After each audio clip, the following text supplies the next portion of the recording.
Hello दोस्तों, ये द्विवेदी युग का निबंध है। द्विवेदी युग के जो अन्य महत्वपूर्ण निबंधकार थे उनके निबंध हैं। ये हम आपको ऐसे सरल शब्दों में बताएंगे कि बिना टेंशन से के आपको 10 मिनट में याद हो जाएगा। आपको सरल शब्दों में बताएंगे कि जो माधव थे ना, वो धृति के पास जाते हैं। कहते हैं कि धृति रामलीला देखने चलोगी? तो माधव कहते हैं नो, क्षमा करो। माधव से धृति कहती है क्षमा करो, परीक्षा हो जाने दो तो रामलीला देखने चलेंगे, नहीं सब मिट्टी हो जाएगा। तो माधव धृति से कहते हैं, माधव निबंध लिखने के बाद धृति से कहते हैं कि धृति रामलीला देखने चलोगी? तो धृति कहती है क्षमा करो, परीक्षा हो जाने दो, नहीं सब मिट्टी हो जाएगा अगर मैं रामलीला देखने गई तो।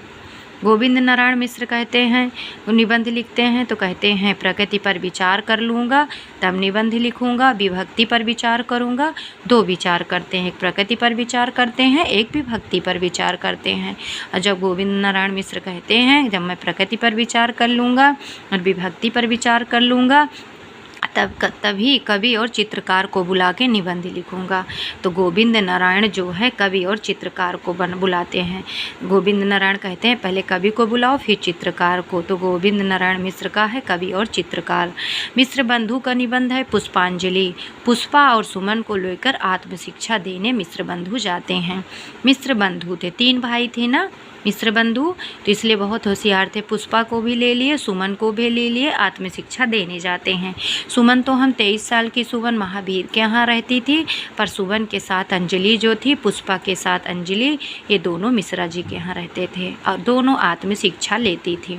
तो 16 साल की पुष्पांजलि और सुमनांजलि आत्मशिक्षा निबंध में कहाँ लेती थी? तो मिश्र बंधु के यहाँ। जगन्नाथ प्रसाद चतुर्वेदी का है।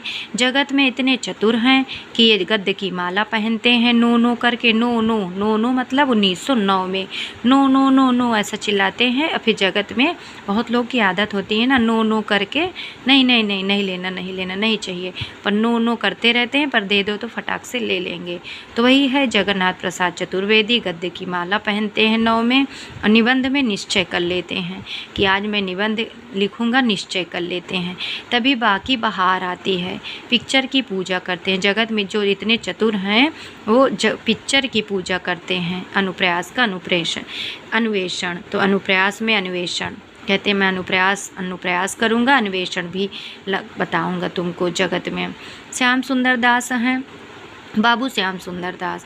तो बाबूजी जो है ना साहित्य की विशेषता बताते हैं। बाबूजी कहते हैं श्याम सुंदर से कि आओ, बाबूजी कहते हैं श्याम सुंदर दास से कि हे श्याम सुंदर आओ, तुमको मैं साहित्य की विशेषता बताऊंगा, तब तुम निबंध लिखना।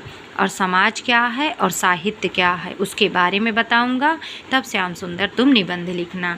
कर्तव्य और सभ्यता। श्याम सुंदर पता है बाबूजी कहते हैं श्याम सुंदर जो है ना कर्तव्य अपना निभाए थे सभ्यता से।